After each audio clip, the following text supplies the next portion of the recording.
Imagine two people. Person A is a janitor who never earned more than $40,000 a year. He dies with $8 million in the bank. Person B is an Ivy League educated executive at Lehman Brothers. He earns millions and dies broke. Same country, same decades, totally opposite outcomes. Why? Because money is psychology. It's not about spreadsheets or IQ. It's about behavior. And behavior is the one thing no one teaches you in school. That's the hook of this book. No one is crazy when it comes to money. Your decisions make perfect sense to you. The book has 19 short chapters, each a standalone story or lesson. Housel doesn't give you a budget template. Instead, he shows how emotions, ego, luck, and time shape every financial decision. The big message: getting money and keeping money are two completely different skills. Getting money requires risk.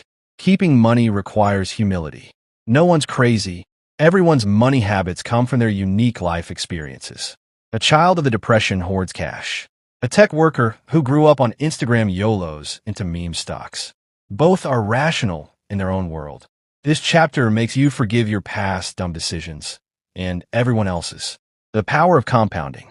Best story: Ronald Read, the janitor, and Richard Fuscone, the bankrupt exec. Warren Buffett isn't rich because he's a genius investor. He's rich because he started investing at age 10 and has been compounding for 75 years. Time is the real superpower. Housel's line: good investing is less about making good choices and more about consistently not screwing up. Getting wealthy versus staying wealthy. The single best distinction in the book. To get wealthy, be optimistic, take risks, be bold. To stay wealthy, be paranoid, have a margin of safety, respect that things break. Most people master one and fail the other. Tails drive everything. In investing, a few rare events create most of the returns.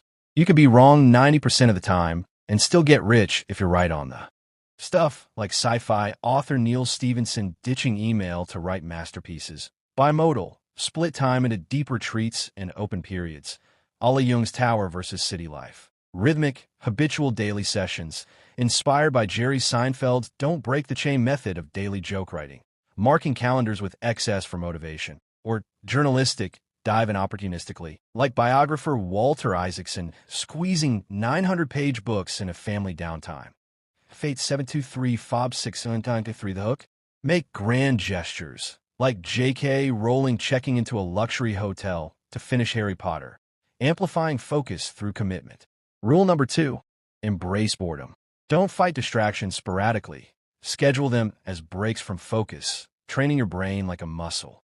Multitasking wrecks concentration, turning you into a mental wreck.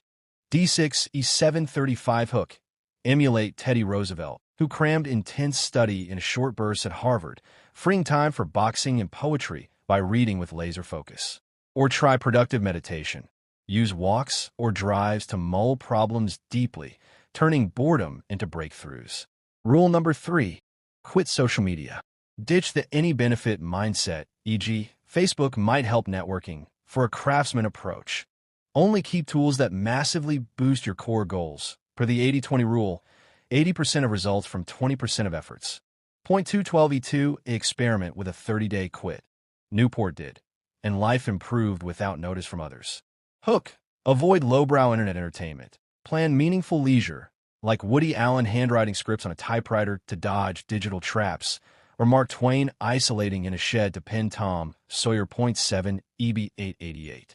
Rule number 4, drain the shallows. Limit shallow tasks, which eat 60% of workdays, to 30% max. Batch emails, quantify task depth, how long for a novice to learn. And end work at 5:30 p.m. to force efficiency. Point 4817869 to 42 schedule every minute in blocks, revising as needed. The hook? Treat time with respect, like a finite resource, to unlock hours for deep pursuits. The book ends with Housel's personal story. He grew up middle class, became a venture capitalist, then realized the richest person he knows is a guy who drives a 15-year-old truck and has no idea what Netflix is. Final hook that sticks. The highest form of wealth is controlling your time.